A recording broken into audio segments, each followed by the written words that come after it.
នៅសល់តែ3ខែទៀតទេបងប្អូនគឺខ្ញុំនឹងរៀនចប់ថ្នាក់បរិញ្ញាបត្រហើយបងប្អូននិយាយទៅថ្មីបើគឺពិតជាលឿនមែនតើបងប្អូននិយាយទៅថ្ងៃនេះគឺថាខ្ញុំមកសាលាទៀតហើយបងប្អូនបន្ទាប់ពីចូលឆ្នាំហើយគឺ Welcome back University ចាម្ដងទៀតហើយបងប្អូនខ្ញុំក៏ចាប់ផ្ដើមធ្វើដំណើរចេញពីព្រឹកព្រលឹមបងប្អូនដោយសារតែល្ងាចមិញគឺខ្ញុំទៅកម្មវិធីអញ្ចឹងគឺយើងក្រោកបន្តមកស្វាយនៅពេលព្រឹកទេសភាពនិយាយពីថាស្អាតណាស់ថ្ងៃរះជិះមកសធុក្រោយមកក៏ខ្ញុំមកដល់ផ្លូវចូលបន្ទប់ហើយបងប្អូននិយាយទៅគឺ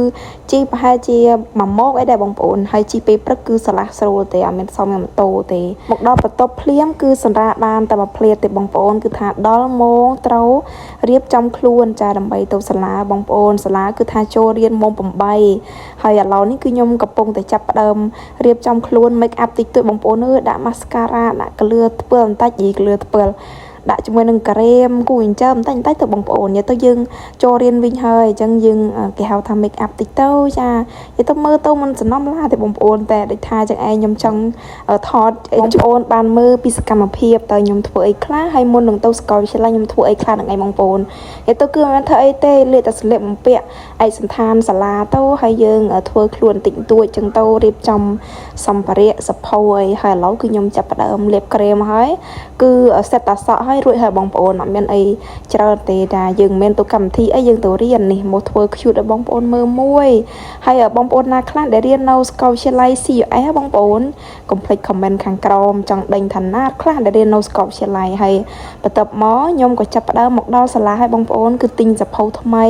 ហើយខ្ញុំញ៉ាំអាហារពេលព្រឹកគឺមានកាហ្វេនិង sandwich ចាហ្នឹងគេហៅត្រពុះសិនទេបងប្អូនបន្ទាប់មកគឺខ្ញុំជួបជាមួយនឹង friend របស់ខ្ញុំហើយបងប្អូនអើយគឺស្រីប៉ៅយើងនឹងឯងចាចាប់ផ្ដើមឡើងមកឲ្យបងប្អូនថ្ងៃនេះគឺថាឡើងទៅដល់ជឿនទី4ណោះចាបន្ទប់ឡើង400ជាងមកដល់ភ្លាមគឺឲ្យឈើនៅចាំគុណសិស្សដតីទៀតអញ្ចឹងក៏ខ្ញុំចាប់ផ្ដើមហាត់ប្រេងកាឡាសិនបងប្អូនដោយសារតែល្ងាចមិញខ្ញុំទៅកម្មវិធីអញ្ចឹងគឺរាំងឈឺក្បាលវិលមុខតិចតិចចឹងឯងចាបានភវិយាអីទេគាត់ថារាំងឈឺក្បាលតិចតិចបងប្អូនហើយនេះគឺជាទស្សនវិជ្ជាជុំវិញសាលាបងប្អូនអើយស្អាតណាស់រៀនបានមកសធុខ្ញុំក៏ចាប់ផ្ដើមដល់ម៉ោងសម្រាប់ហូបអាហារពេលព្រឹកបងប្អូនចាចាប់ផ្ដើមចុះមកនឹងតូបអ៊ីតមុខសាលានឹងឯងគឺខ្ញុំកំងជាមួយនឹងបបរគ្រឿងបងប្អូនអើយដោយសារតែខានហូបបបរគ្រឿង EU ហើយគាត់មានជាមួយនឹងចាក់ខ្វៃហើយនឹងនំណែហ៊ីងចាដាក់មួយណាក៏បានដែរហើយខ្ញុំក៏ចាប់ផ្ដើមហូបទៅបងប្អូនមកហូបជាមួយខ្ញុំទាំងអស់គ្នាចាខ្ញុំចាប់ដើមដាក់ជាមួយនឹងនំហ៊ីងនិយាយទៅប្លែកម្យ៉ាងដែរបងប្អូនយកនំហ៊ីងមកហូបជាមួយនឹងបបរធ្លាប់តែនៅស្រុកស្រែយើងដាក់ចាក់ខ្វៃឬក៏ដាក់ជាមួយនឹងមីកញ្ចប់អាមី3-5បាតដែរបងប្អូនចាប់ដើមហូបកាយចកឲ្យបងប្អូនដោយសារតែម៉ោងមកយើងក៏គៀកហើយហូបហើយខ្ញុំក៏ចាប់ដើមឡើងមកបន្ទប់វិញហើយក៏ចាប់ដើមបន្តមេរៀនហើយវីដេអូខ្ញុំក៏មានតែប៉ុណ្្នឹងឯងបងប្អូនបាយ